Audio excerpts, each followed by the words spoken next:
In this lesson I'm going to talk about bisectors, I'm going to talk about segment bisectors, and I'm going to talk about angle bisectors, and some of the properties dealing with both of them. Now in this first one, again I'm going back to my picture part, so if the green stuff is true, and what I see in the green is I see a segment here that has been bisected, because I know these two pieces are congruent, therefore this is bisecting, and I notice that it's perpendicular. So when you look at the word part of the theorem, if a point on the perpendicular bisector of if a point is on the perpendicular bisector of a segment, well then what do we know? I'm going to go to Sketchpad to help us out with that. So what I've constructed here is, here's my segment, this is a perpendicular bisector. I made it that way. You don't necessarily see it, but that's how I've constructed it. If I move it, doesn't matter, it's going to stay that way. Now here's point A, so that's my point that's on my perpendicular bisector. And what I want you to notice is, I'm going to look at the distances. Now my distances are from that point back to the end points of my original segment. This distance is 5.94, this one's 5.94. So right now they're equal. If I move point A, notice they stay equal. It doesn't matter where I go, they're going to stay equal. Even if I change my segment, doesn't matter where that point is, as long as it stays on the perpendicular bisector, that distance is going to be equal back to both. Bring me back here. So if I know this, then the red is going to be true, which is just saying what it does down here in the words, that that point is equidistant to the two endpoints, meaning it's the same distance from here to here and from here back down to here. So if it's on the perpendicular, if a point's on the perpendicular bisector of a segment, it's going to be equidistant to the two endpoints. Now my next one, I'm going to get rid of this for now. Save that.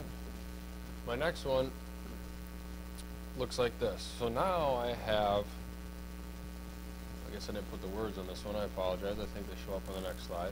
This one says that if a point, so that's my point up there, if a point is equidistant from the two endpoints of a segment, well then what do we know? And here I'm going to help you. So here I have it, my point A, it's equidistant to point B and to point C. You look at it, doesn't matter how I do this, I've constructed this so that it stays equidistant to the two. What I'm going to do is I'm going to trace that point. If I can remember where the trace is at. Trace that point, there we go. Now, as I trace this point, you start to see something appear. Well, it looks like a line. But what's special about that line is, notice, it looks like it's bisecting the segment and it looks perpendicular. Well, if I click that, this shows it that yes, in fact, that all these points are creating a line that's the perpendicular bisector of the segment. What we just looked at was the converse of the theorem that we just had earlier. Click to my next one. Yep, there's all the words. So if a point is equidistant to the two endpoints of a segment, then it's going to fall on the perpendicular bisector of that original segment. Now let's go angles. Again, I guess I left the words off. They'll be on the next slide. But what this one is talking about, it says if a point's on an angle bisector, then we're going to learn something. Notice this ray in the kind of the middle of the angle is bisecting the angle because I have the two congruent little angles. So if a point's on the angle bisector, what else are we going to know? And that's what I have here. I have an angle and I can change my angle, but that kind of lime green color is always going to be the angle bisector. Here's my point that's on it. What I'm going to look at is how far that point is back to the sides. And what you're noticing is that distance back to the two sides is always going to be equal. Close that down, come here. Now I look at my next slide. There we go. If a point's on an angle bisector, which this point right here is showing, then it's going to be equidistant to the two sides. So I'm showing the distance. This shows distance, this shows distance back to the two sides, and those two distances are going to be equal. On my last one, now on this one I have an angle, and I'm going to talk about a point. Now on this one it says if a point is equidistant to the two sides of an angle, then we're going to learn something. Bring Going back to Sketchpad. Now notice here my point A is equidistant to side BC and equidistant to side BD. Well, where is that point? Again, I can trace this, and you're going to see a ray start to form here. Well, that array appears to be bisecting the angle, and yes, in fact, it is. No matter where, as long as that point stays equidistant from the two sides, it's going to stay on the angle bisector. If I come back here and on my next slide, just like we said, if a point's equidistant from the two sides of an angle, then it's going to fall on the angle bisector. So those are the 4 theorems from today. There are kind of 2 theorems and then converses of the 2. They go both ways. And I'm going to use one of those theorems in this problem. Now when you look at this problem at the beginning, it looks very complex, very confusing.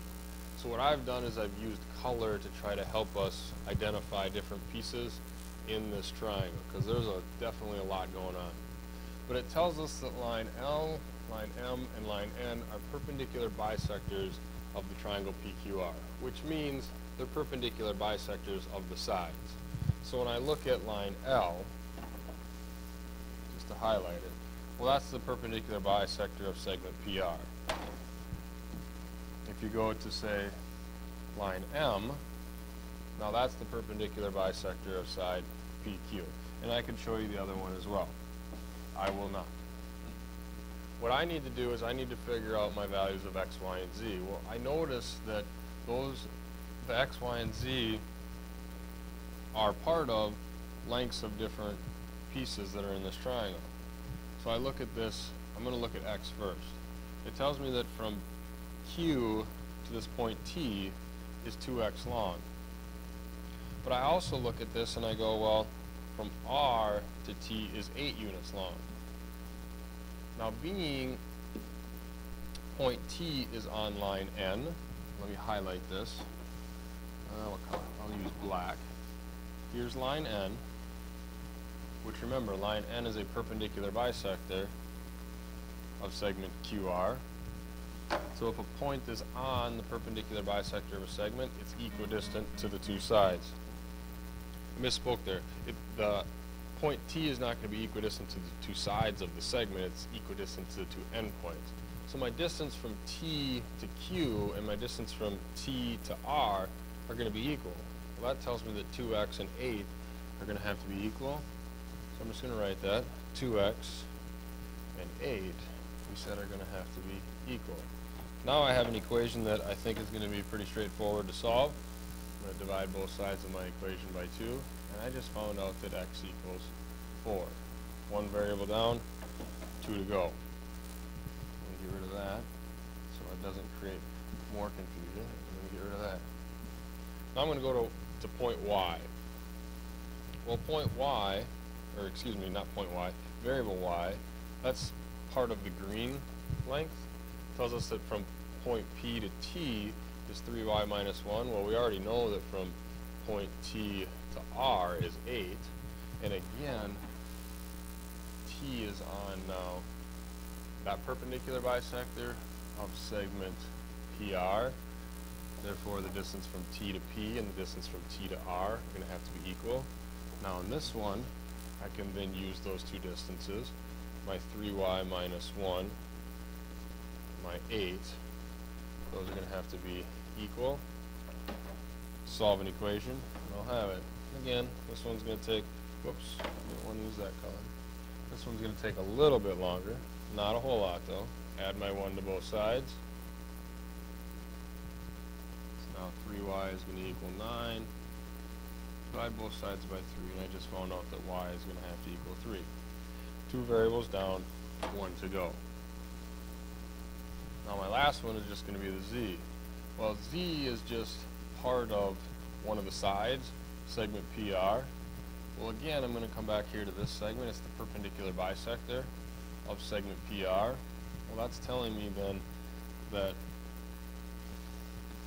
my z plus 4 is going to have to be just as long as the 7 So those two lengths are going to be equal. Go through, solve my equation. I made the equations pretty easy, hopefully, to solve. So I just wanted to focus on that concept of if a point is on the perpendicular bisector of a segment, then it's equidistant to the two endpoints. So right there I figured out what x, y, and z are based off of that theorem that said if a point is on a perpendicular bisector of a segment, then it's equidistant to the two sides. And that's going to be my one example and my only example for this. We could have looked at examples dealing with the last couple of theorems as well. I chose not to in this one. If you run into those, use the theorems, set up your equations, solve, and you'll have it. But if you have questions, feel free, let me know.